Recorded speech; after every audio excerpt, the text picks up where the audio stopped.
पिछले 10 वर्षों में भारत में निवेश के बदलते माहौल ने कैसे बड़ी बड़ी वैश्विक कंपनियों को आकर्षित किया है, ये हम भली भांति देख ही रहे हैं। इसी कड़ी में एक और राज्य ओडिशा का नाम जुड़ने जा रहा है, जहां दक्षिण कोरिया की बड़ी स्टील कंपनी पॉस्को अपना प्लांट लगाने की तैयारी कर रही है।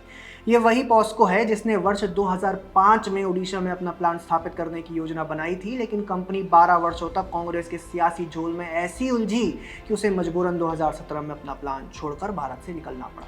क्या था यह पूरा मामला, आगे आपको बताएंगे। उससे पहले खबर को विस्तार से जानते हैं। इस हफ्ते की शुरुआत में पॉस्को ने भारतीय कंपनी JSW ग्रुप के साथ 5 मिलियन टन प्रति वर्ष की कैपेसिटी वाले स्टील प्लांट लगाने में अपने सहयोग की घोषणा की।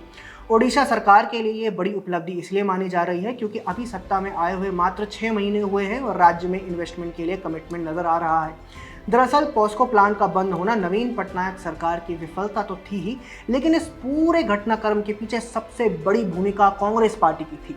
पॉस्को ने 2005 में ओडिशा में कदम रखा और तटीय जिले जगतसिंहपुर में 50,000 करोड़ रुपए का स्टील प्लांट स्थापित किया, जिसे तब भारत में सबसे बड़ा FDI प्रोजेक्ट बताया गया था।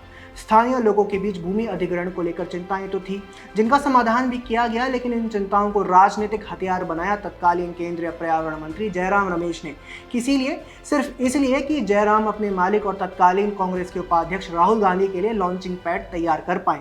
इसके लिए देश के हितों से समझौता किया गया। वर्ष 2010 के आसपास की बात है। जयराम रमेश ने रणनीति बनाई कि अगर राहुल गांधी को लोगों के बीच नेता के रूप में स्थापित करना है तो देश में जहां जहां भी बड़े बड़े प्रोजेक्ट चल रहे हैं या जिनकी योजना बन रही है, वहां जाकर स्थानीय लोगों को भूमि अधिग्रहण के नाम पर भ्रमित किया जाए और इन प्रोजेक्ट्स को रोका जाए।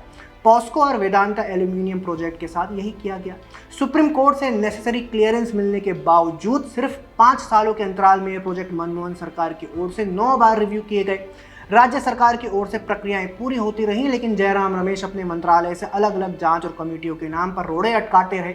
दूसरी ओर गेम प्लान के तहत जयराम रमेश राहुल गांधी को ओडिशा भेजते रहे और राहुल गांधी वहां जाकर स्थानीयों को भड़काकर सड़कें जाम करवाते रहे। यही गेम प्लान जयराम रमेश ने 2012 में उत्तर प्रदेश के भट्टा परसोल में अपनाया, जहां ठीक विधानसभा चुनाव से पहले राहुल गांधी ने दौरा किया और किसानों को भड़काकर एक्सप्रेसवे प्रोजेक्ट के विरोध में आ गए। तब कांग्रेस को ये बड़ी सफलता लग रही थी, लेकिन लोगों को मुआवजा भी मिला और एक्सप्रेसवे भी बनकर तैयार हुआ। राहुल गांधी की सबसे बड़ी भूल साबित हुई और तब से राहुल गांधी लॉन्च ही किए जा रहे हैं। कांग्रेस के कुकर्मों की सजा देश ने बहुत भुगती है, लेकिन अब नहीं। अब भारत की नई पहचान इन्वेस्टर्स को खुद खींचकर यहां लेकर आ रही है। ओडिशा में JSW पॉस्को का इन्वेस्टमेंट में 50,000 करोड़ रुपए से अधिक होने का अनुमान है।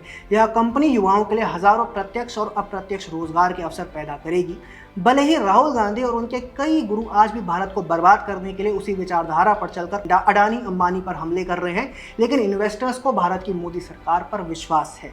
ये विश्वास बना है पिछले 10 वर्षों में इन्वेस्टमेंट को सुरक्षित माहौल देकर।